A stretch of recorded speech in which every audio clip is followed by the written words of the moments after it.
Fala pessoal, tudo bem? Meu nome é Genilson Júnior, eu sou assessor de investimentos e membro do Comitê ESG da Genial. E esse é o Genial, o nosso programa de inclusão e diversidade da Genial Investimentos. Hoje a gente tem um casal muito querido, eu sou muito fã, inclusive, da ideia deles, que é a Fernanda Ribeiro e o Sérgio Wall. São fundadores da Conta Black, que é um banco digital criado por negros, focado no povo periférico e no público afro também. Então, sejam muito bem-vindos, Fernanda, Sérgio. Então, para começar, eu queria primeiro apresentar um pouquinho vocês, né? Então, para mostrar realmente quem é a Fernanda e quem é o Sérgio Wall, que fundaram ali a Conta Black. Então, Fernanda, por favor, você pode começar se apresentando para a galera? Bom, obrigada pelo convite, quero começar agradecendo. Meu nome é Fernanda Ribeiro. Sou turismóloga por formação, pós-graduada em comunicação. Sou a quinta filha da Casa das 7 Mulheres, então nasci num berço feminino. Gosto de brincar que eu já hackei o sistema desde pequena, porque minha mãe engravidou aos 47 anos utilizando o DIU. Então, já hackei o sistema já desde muito cedo. Mas o fato de eu ter nascido tão tardiamente me deu a oportunidade de ter acesso à educação. Então, meus pais investiram bastante na minha educação para que eu pudesse chegar aqui onde eu estou. Acho que gosto também de falar muito da minha relação com a minha família, que é uma família enorme, né? Como eu falei. Eu até brinco que nos nossos almoços de domingo são verdadeiros laboratórios para a gente testar qualquer produto, né? Porque a pessoa mais velha tem 80 e poucos e a pessoa mais nova tem 2 anos. Então, nossa, tem um público variado, exato, mas gosto bastante, sou uma pessoa bem família, inclusive empreendo com meu marido. Mas acho que você deve estar se perguntando como que eu migrei da área de turismo e comunicação para a área de finanças. Aconteceu sem muita programação, literalmente falando. Eu trabalhava no mercado corporativo e daí no meu ano sabático a gente teve a ideia da Afrobusiness, que é uma rede para fomentar empreendedorismo de pessoas pretas, e a partir do momento que a Afrobusiness ela começa a emergir, surge a ideia da Conta Black. Então, a gente que é empreendedor, a gente sabe, depois que é picado, tudo vira negócio, né? Possibilidade de negócio, e assim foi, e assim tem sido. Nossa, bacana. Só uma pergunta antes de eu mudar para o Sérgio. Você começou a empreender antes ali da Afrobusiness, da Conta Black. Na sua família já tinha empreendedor ou você foi a primeira que falou, não, acho que eu vou realmente montar um negócio, fazer um negócio aqui diferente? Por incrível que pareça, eu acho que eu sou a primeira empreendedora da família. Porque a minha família ela é dividida entre a maioria das pessoas que trabalham na área da saúde e educação, e a mulherada se divide nesse perfil. E normalmente a maioria delas são funcionárias públicas, então elas trabalham nessa área pública. Meu pai é um ponto fora da curva, que ele sempre trabalhou em aviação, e daí por isso que quando eu sou turismóloga, muito por influência dele, mas eu sou a primeira empreendedora da família, por incrível que pareça. E depois vieram outras pessoas empreendendo na família? Atualmente, eu acho que não tem ninguém empreendendo na minha família, por incrível que pareça. Bem diferente, né, o caminho que você seguiu, né? Exato, então, realmente é uma história muito única. Não, ou tem gente, ou a galera segue na área pública, ou tem uma galera do mercado corporativo, mas empreendendo, não. Não sei se eu tenho sido um mau exemplo ou um bom exemplo. Mas não. Eu tenho fomentado esse empreendedorismo dentro da minha família. Não, bacana. Tem alguns pontos que depois eu volto aqui contigo, mas antes eu quero falar agora com o Sérgio Wall. Sérgio, meu querido, parabéns aqui por tudo que você tem construído, prazer ter você aqui também junto com a Fernanda. Agora eu queria saber um pouquinho da sua história, né? Do Sérgio pequenininho até o Sérgio ali empreendedor. Como é que foi? Bom, o Sérgio empreendedor, né? Eu já falo que eu já nasci empreendedor, né? Eu costumo falar da minha idade porque para as pessoas entenderem um pouquinho do contexto da minha história e como que nasce o empreendedorismo, né? Eu nasci em 74, no meio de ditadura, em meio da alta de inflação, da alta do desemprego. Eu sou o terceiro filho de 6 irmãos no total, 5 homens e uma mulher, filho de pai metalúrgico e de uma empregada doméstica que às vezes revezava também na área de diarista, né? E nessa época a gente presenciava de tudo, né? Principalmente a dificuldade dos nossos pais. Então eu sou empreendedor desde novo porque a partir do momento que eu vi a dificuldade deles em alimentar 6 bocas, com 6, 7 anos eu falei para minha mãe que seria empresário. E minha mãe, muito doida, falou assim, você vai ser. Então ela alimentou isso, mas esse senso de ser empreendedor, de correr atrás, por ter sido alimentada pela minha mãe, me fez ver o mundo de uma outra forma, né? Eu fui intraempreendedor com os meus 16 anos, mas sempre percorrendo o sonho de ser um empresário. Então, me tornei intraempreendedor numa empresa de loja de departamentos. A partir dos meus 16 anos, depois dos 19 anos, eu resolvi empreender, porque eu percebi que ser funcionário dessa empresa ia demorar uns 10, 15 anos para ser um jovem diretor. Eu comecei a empreender com meus 19, 20 anos, no segmento de games, na década de 90. Montei um buscador que me projetou para o mercado. Depois anos depois vendi a minha participação e resolvi montar uma agência de publicidade. E aí depois a gente entra nesses detalhes. Montei uma agência de publicidade com todos os desafios. Tive um bom êxito nesse mercado de comunicação, de construir relacionamento com o mercado. Me tornei publicitário, sou publicitário de coração. E atualmente eu exerço a função de CEO da Conta Black. Então, eu sou game maníaco, eu sou um empreendedor nato, e eu amo comunicação, acho que está na minha veia empreendedora, né? Amar comunicação, porque eu entendo de gente. E atualmente eu estou navegando no mercado financeiro para entender um pouquinho dessa jornada e levar isso para os empreendedores. Não, bacana. Você falou uma palavra, o intraempreendedorismo. Você estava na empresa, vou intraempreender aqui dentro para realmente ter uma projeção maior. O que seria esse intraempreendedorismo hoje? Só para a galera ter uma noção melhor do que é isso, que pode fazer quem tem um emprego ali, acho que está buscando um lugar aí ao sol. Eu acho que o intraempreendedor é aquela pessoa que se dedica em seguir uma carreira dentro de uma corporação, principalmente, que se prepara para isso. Eu, como intraempreendedor, trabalhando numa empresa, comecei como office boy, comecei a me questionar o que eu preciso fazer para ser um diretor no futuro nessa empresa. E eu tive pessoas dentro dessa corporação que me ensinaram todos esses caminhos, né? Como ser um intraempreendedor, como construir essa carreira. E eu fiz isso com um êxito ao longo de 8 anos dentro dessa corporação. Então a gente acaba encontrando dentro do mercado afroempreendedor pessoas que querem seguir carreiras em grandes empresas, pessoas que se capacitam para isso, né? Então eu acho que o papel do empreendedor é esse, né? Construir carreira e servir também de exemplo para que outros possam seguir com o mesmo êxito, carreira em grandes corporações. E hoje existem vários exemplos no mercado de CEOs pretos, diretores financeiros pretos, administradores pretos, conselheiros pretos em grandes corporações que se preparam e mostram que sim, é possível seguir essa carreira. Não, eu estava pesquisando um pouco uma história que você contou uma vez, que acho que era no Mapping que você trabalhava, Sim. Que aí te colocaram numa situação um pouco delicada e você montou um projeto diferente ali para realmente se vender e acabou deslanchando. Pode contar um pouquinho como é que foi isso aí? Foi assim, nessa empresa eu tive a experiência do racismo, né? Então, infelizmente, um dos meus chefes, ele chegou a me colocar no arquivo morto dessa empresa. E nessas empresas, antigamente, o arquivo morto fica embaixo da garagem. Nossa. Então, ele não quer ver minha cara, né? Então, eu só subia, batia meu cartão e descia, né? Só que ele me colocou num local totalmente inóspito. e a gente fala, tem um ditado que faz de limão uma limonada, né? E eu vi ali uma oportunidade de mostrar o meu valor para a empresa, né? E o arquivo morto, ele é o espaço onde a área jurídica, todas as áreas, a área de cobrança, procura os contratos para montar os processos para negativar as pessoas e fazer as cobranças, né? Então eu vi ali uma oportunidade de mostrar o meu lado criativo, né?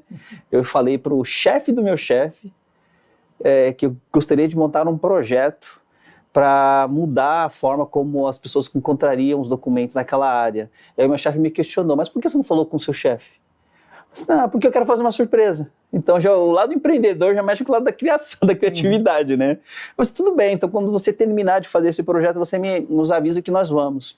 Pediu quanto tempo eu vou fazer esse trabalho? Eu falei, eu pedi 6 meses. Eu fiz em 3 meses. Quando eu chamei eles no dia, eles foram depois do almoço, e eu fiz um desafio, assim, ligue para o departamento jurídico e peça o contrato, que dificilmente eles estão tendo dificuldade em encontrar. Eles pediram um contrato e eu levantei em menos de 1 minuto esse contrato. E eles me perguntaram sobre essa metodologia. É simples. Separa por filial, por vencimento e por modalidade, e por ano. Aí eu falei, peça mais 3. Eles fizeram mais 3 testes comigo. Daquele dia em diante, eles falaram que aquele modelo de arquivo seria o arquivo modelo para todos os arquivos do Grupo MAP. E dali eu comecei a construir uma relação de confiança com toda a diretoria, ou seja, eu fiz com que eu fosse visto pela diretoria, e esse projeto me projetou para 4 promoções, a ponto deles oferecerem uma bolsa 100% do curso de Direito, porque eles achavam que eu era ótimo para montar processo para o banco, e um carro da diretoria da empresa à minha disposição, a ponto que eu falei assim, poxa, eu não quero ser advogado. Mas foi esse projeto que mostrou meu valor, né, como profissional, né, e isso fez com que a empresa me visse com outros olhos. E existem muitas pessoas que acabam desistindo, né, acabam sofrendo pela questão do preconceito, né. Eu resolvi lutar, não provei para ele, mostrei para a empresa o meu valor e foi um exemplo para mim. E que ano era isso? Poxa, cara, assim, eu comecei com 16 anos, foi na década de... Foi no começo da década de 90, foi em 94, 95. Então imagina, te colocaram para ficar ali embaixo da garagem, anos 90, você pegou os limões e fez uma mega limonada, e aí depois de um tempo você estava andando com o carro da empresa, negro nos anos 90. Se hoje já é difícil a gente ver isso, imagina nessa época. Exato. Então é um negócio para mostrar que a luta não é de hoje, não é porque agora tem Instagram, que todo mundo fala, já é um negócio bem antigo que ninguém falava, mas tentaram te esconder. Com certeza. Então assim, onde a gente realmente precisa bater e trazer esses exemplos que vocês têm, exemplos diferentes. A Fernanda tinha uma família toda ali, veio ali a 5ª filha, né? De 7 mulheres, você também, 3º filho. Então não são os primogênitos, né? Os primeiros que nasceram, que já, dizem que assim, o primeiro que nasce tem mais acesso, né? Tudo ali só tinha ele, então todo o dinheiro vai focado nele. E você já quebra esse paradigma. E você usou muito bem o exemplo que a Fernanda falou de hackear o sistema, né? Então, já que me esconderam, me colocaram num lugar que é ruim, não tem nada para fazer aqui, sempre tem o que fazer. É só a gente realmente ser criativo. É ruim que a gente tenha que ser muito criativo para driblar o sistema, para ficar igual, para ficar pareado. Foi um serviço muito, muito forte, né? 6 meses que você pediu para entregar um resultado, para provar que você merecia ficar onde você já estava. Então imagina, se você tivesse numa posição igual e tivesse o mesmo esforço, você teria alavancado muito mais rápido. E tem um detalhe importante, né? Acho que é algo que mostra... Uma pergunta que fizeram para um publicitário sobre se a pessoa nasce empreendedora. Uhum. Ele falou assim que o empreendedor, ele nasce empreendedor. Ele se transforma acima das suas adversidades, quando ele é provocado, quando ele é testado. Então, dali eu já percebi que... Não, achei que tem uma coisa diferente comigo. Tem uma coisa errada. Acho que assim, até adicionando um ponto nessa frase, né? Acho que o empreendedor, até o intraempreendedor também, é aquela pessoa que ele não aceita ou não. Assim, você não pode, você não vai acessar isso aqui. Não é para você esse negócio, seu lugar é ali, ó. Não, eu vou acessar, eu vou fazer. É do jeito tradicional? Não será. Tanto que até a ideia do programa é trazer vocês aqui, pessoas que realmente driblaram, hackearam o sistema, para mostrar que tem um caminho tradicional, que é feito, muito bonitinho, mostrado ali na internet, mas tem uma outra forma de você acessar que você tem que ser mais criativo, você tem que hackear. Isso tem que ter vontade para fazer o negócio acontecer. E já adiantando isso, né, tem a história da Fernanda, a história do Sérgio e como é que vocês se conheceram. Eu vou pedir para a Fernanda falar para não te entregar. É verdade, né? Como as nossas histórias se cruzam, né? É engraçado que as nossas famílias são os opostos, né? Então, a minha são 5 meninas e a deles 6 meninos. E, por incrível que pareça, a nossa família se cruza exatamente por esse caminho. Então, o Sérgio foi meu co-cunhado que chama. Meu irmão era casado com... Os nossos irmãos eram casados. Ah, tá. E eu conheci o Sérgio no noivado dos nossos irmãos. E não aconteceu absolutamente nada até então, porque todos nós éramos comprometidos. Uhum. Mas ali ficou uma amizade. E daí a gente sempre muito, muito próximos, muito, muito amigos. A gente sempre já falava, né, sobre esse processo de hackear sistema e a gente já tinha muita similaridade no modo de pensar, né? Aquele negócio de furar bolhas e tudo mais. E as nossas histórias, elas se cruzam exatamente por meio das nossas famílias. E depois de muito tempo, depois de sermos amigos, começamos a namorar e consequentemente, começamos a empreender juntos. O nosso primeiro empreendimento foi a Afrobusiness, que surgiu ali no meu ano sabático, quando eu estava no processo de migrar do corporativo e decidi o que eu queria fazer da minha vida e a carreira. Eu brinco que o Sérgio atrapalhou meu ano sabático, que era para ser de 12 meses, e por conta desse espírito empreendedor dele, foi mais ou menos 9 meses. E a gente fundou junto com um amigo nosso, o Márcio, a Afrobusiness, que tinha como principal objetivo unir as nossas redes de networking quando o LinkedIn não era tão popular, né? Então, o Sérgio tinha uma rede muito forte de empreendedores, eu tinha uma rede muito forte de jovens executivos que estavam já dentro das corporações, e o Márcio era profissional liberal, então ele tinha essa rede também muito forte de advogados e profissionais liberais como um todo. E daí a gente cria a Afrobusiness com o objetivo de criar encontros para que outros negros pudessem fazer esse networking. E daí a gente começou a ver que existia ali uma possibilidade de negócio, e depois de um tempo a gente formalizou como negócio. E a gente tem ali uma coisa que tudo acontece de uma maneira muito rápida para a gente, né? Depois que a gente resolve formalizar a Afrobusiness, meses depois, o nosso projeto já estava finalista de um prêmio de uma Big Tech, e daí já teve uma repercussão gigantesca de mídia, e a nossa rede, que até então era só para unir nosso networking, em menos de 3 meses ela já tinha mais de 6 mil pessoas cadastradas, e todo mundo querendo participar dos eventos, querendo fazer negócios entre nós. E foi super legal que a nossa história se cruzou de uma maneira super positiva. E a gente não tem filhos, né? Mas a gente tem um monte de negócios. Não, e legal que, assim, isso gerou uma sinergia entre vocês, né? Ou tem projetos ali, ideais muito parecidos, criou a Afrobusiness. Eu até queria, acho que esmiuçar um pouquinho mais a Afrobusiness, que eu acho bem legal isso. Pelo que você me explicou, parece que esse modelo de mastermind, que o pessoal vende muito na internet, que tem que pagar ali horrores para entrar. Como é que funciona realmente o Afrobusiness? Para a pessoa acessar, como é que funciona? Sim, acho que é um cadastro simples, né? Uhum. Então, a gente conseguiu chegar a um modelo de negócios que hoje ele se replica automaticamente. Inclusive, tem até um time que cuida da Afrobusiness. Hoje eu me dedico somente eu sou presidente do conselho da Afrobusiness, não estou mais na operação. Uhum. Mas hoje, através do site www.afrobusiness.com.br ou .org, a pessoa ela preenche um cadastro bem simples, onde ele fala o que ele vende, o que ele compra, né? E a gente tem uma inteligência de dados por trás disso para fazer o match entre os empreendedores. Então, hoje a nossa rede da Afrobusiness, ela funciona para proporcionar conexões. Então, a gente conecta empreendedores pretos entre eles para gerar o que a gente chama de Black Money. E daí, contextualizando, Black Money é a construção econômica da população preta, né? Então, a circulação financeira para gerar trabalho e renda entre pessoas pretas.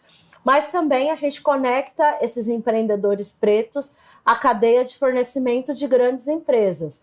Então, ao longo desses anos, então, a gente tem diversas empresas da área de tecnologia, então, Google, Facebook, empresas bancárias, então tem diversos bancos que já fizeram parte da nossa rede, que acabam contratando esses empreendedores negros como fornecedores dentro das suas cadeias. Então, acho que é super legal, porque quando a gente fala sobre diversidade, muitas vezes as empresas elas pensam muito empregabilidade, né? Então, como que eu vou trazer mais pessoas pretas para dentro da empresa?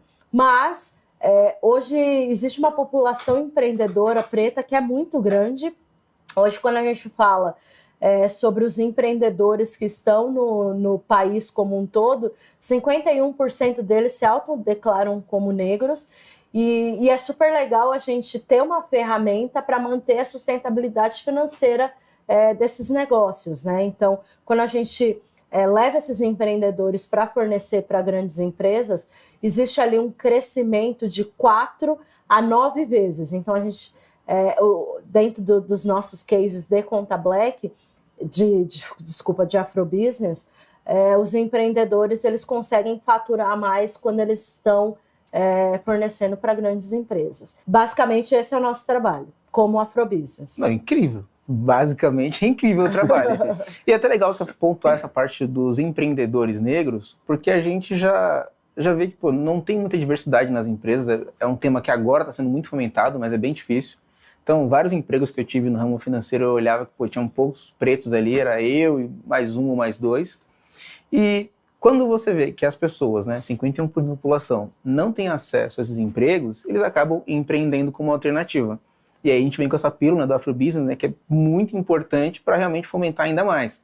E aumentar essa renda da população. Porque a gente já sabe que a população negra ainda tem uma renda muito pequena frente ao resto da população aqui no Brasil. Sim, acho que contextualizando um pouquinho, trazendo números para essa conversa, de fato, hoje a gente fala, quando a gente olha sobre população no Brasil como um todo, 57% dessa população é formada por pessoas negras. Quando a gente olha os pequenos e médios empreendedores, então seriam as MEIs, PMEs, 51% se autodeclaram como pessoas pretas. E eu acho que uma coisa que você trouxe muito bem é como que a gente chega nesse contexto, né, de empreender. E tem 2 fatores que são super importantes. Acho que o primeiro deles é a falta de acesso a esses cargos, né? Então, como essas pessoas elas não conseguem ingressar no mercado como um todo, né, corporativo, eles utilizam os seus dons para empreender, né, que é o que a gente chama de empreendedorismo por necessidade. Mas uma coisa que eu tenho observado ao longo desses anos trabalhando com empreendedores pretos é que existe um outro tipo de empreendedorismo negro que não necessariamente é feito por necessidade. Então, cada vez mais esses empreendedores negros, eles estão estudando para empreender e eles empreendem em gaps os quais o mercado corporativo como um todo não está olhando, né? E daí, quando eu trago ali esse segundo fenômeno, é formado de pessoas como a gente, né? Então, eu resolvi empreender porque eu cheguei ali num ponto da minha carreira que tinha o chamado teto de vidro, que eu não conseguia mais subir posições de carreira, e daí eu resolvo sair do mercado corporativo para empreender. Então, eu já empreendia super qualificada, então já era até pós-graduada, e daí começo a enxergar gaps do mercado, né? Então, existem lacunas que o mercado não atendeu e a gente utiliza o nosso empreendedorismo exatamente para isso. E a Conta Black, ela surge muito nesse contexto, que a gente olha para a inserção e o olhar do público preto versus o mercado financeiro, e daí nasce a Conta Black.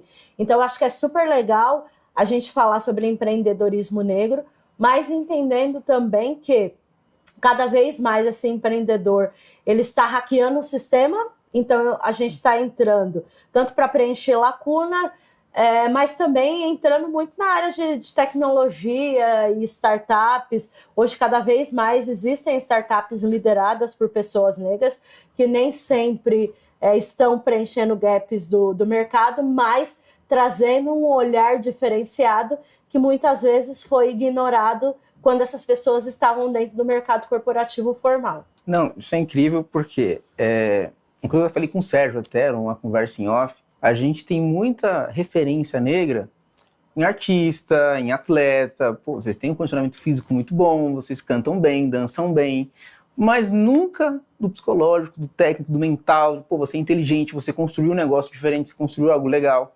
Então é outro gap, né, como você falou do Afrobusiness e também da conta Black, porque a gente está fomentando não só agora a parte artística, mas a parte intelectual, para mostrar que realmente somos iguais. A gente consegue fazer a mesma coisa.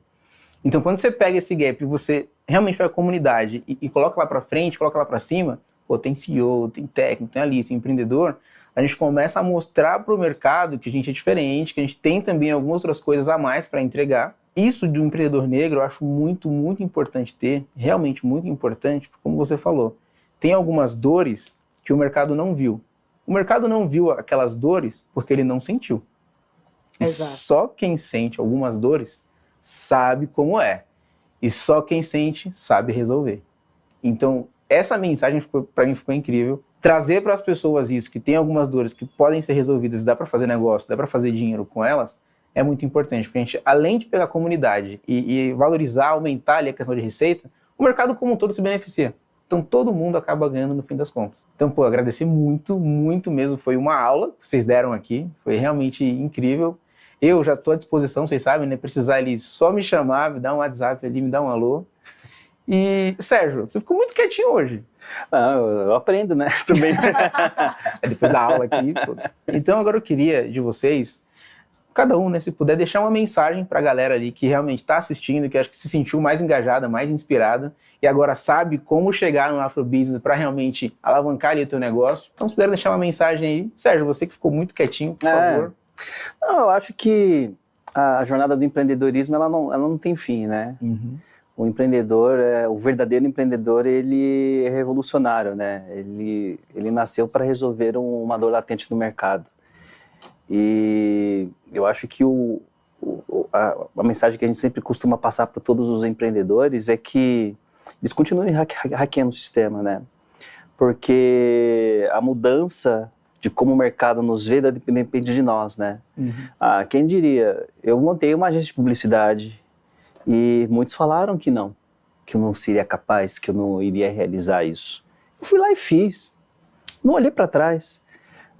Depois, quando eu falei que ia montar uma empresa de assessoria financeira, quando eu fiz a imersão no mercado financeiro para entender mercado financeiro, eu falei assim, esse mercado não é para você. Eu falei assim, eu não sou, mas estou e vou fazer. E aí, quando eu falei pro gerente do meu banco, quando ele falou não, que me liberou o crédito, eu bati na mesa e falei assim, eu vou abrir um banco. 15 anos depois, eu tô abrindo uma conta, um banco digital. Então, esse é o papel do verdadeiro empreendedor, é aquele cara que quebra o status quo. E eu falo isso para todos os empreendedores, quebra o status quo, sabe? Seja a teoria da mudança, seja o exemplo que os outros, e o legado que a gente quer deixar para os nossos jovens que virão aí. A gente precisa ser espelho. E também a gente mostrar para as empresas, para grandes corporações, que nós temos valor de mercado, né? E que, acima de tudo, nós, por sermos pretos e representarmos 57% de uma população, existe um gigante adormecido ali que já está se mexendo, né? Então, eu acho que o recado mesmo é que continue empreendendo, continue hackeando o sistema, continue se conectando com pessoas que realmente querem o seu crescimento profissional como empreendedor, porque a energia conta. Eu não tive... Eu só cheguei onde eu cheguei porque tive pessoas que me conectaram. Eu me conectei com uma pessoa que também comprou esse sonho de fazer a mudança. Acho que é mais importante, continue sonhando, continue hackeando, continue se capacitando, continue se conectando mais com mais empreendedores e fazendo a mudança. Acho que é mais importante. Fernanda? Bom, eu acho que eu quero só complementar a mensagem do Sérgio. Acho que é super importante a gente seguir hackeando o sistema. Eu acho que não existe não. A gente brinca com o Sérgio, o nosso transformador de nãos, né? Ele consegue transformar nãos. E eu acho que é super possível a gente fazer a diferença dentro de onde a gente está, né? Então, eu acredito muito nas micro-revoluções que geram as grandes transformações. Eu acho que você, por exemplo, aqui dentro do território, você faz micro-mudanças, sabe? Isso é super importante para uma construção de futuro gigantescas, sabe? Muitas vezes a gente perde a oportunidade de transformar e fazer a diferença na vida das outras pessoas, porque a gente pensa que o nosso papel não é importante. E sim, é super importante. Continue fazendo a diferença dentro do que é possível, de onde você está, porque você vê o resultado reverberando, né? Então, eu acho que eu finalizaria encorajando as pessoas a fazerem a mudança, começando por elas, para que elas sejam as mudanças que elas querem ver. Parabéns, viu? Muito obrigado pelo elogio. E realmente, né, a gente sempre pensa assim, eu hoje sou um dos primeiros, né, a entrar aqui no mercado financeiro e ter essa visibilidade, mas eu sei que, poxa, o Genilson é referência, né? Então, se vier outra pessoa, quando vier outra pessoa aqui, poxa, contratei o Genilson, realmente mandou bem, eu acho que vale a pena dar mais uma chance para alguém. Agora, se ele for mal, poxa, contratei, não foi tão legal. Então fica aquela coisa lá dentro, né? Então a gente é importante, como você mesmo disse, tanto fazer o nosso papel, como abrir caminho para outras pessoas. E quanto mais a gente for abrindo caminho e outras pessoas fazendo essa coisa aí, a gente vai entrando ali, acessando lugares diferentes. Então, queria agradecer muito vocês por esse momento, foi incrível. Façamos mais vezes, por favor. Vamos fazer. Então, obrigado por assistir esse episódio. Se inscrevam no canal, curtam o vídeo, compartilhem com seus amigos, assistam o último episódio com a Letícia Guedes e um grande abraço, meus queridos. Até a próxima.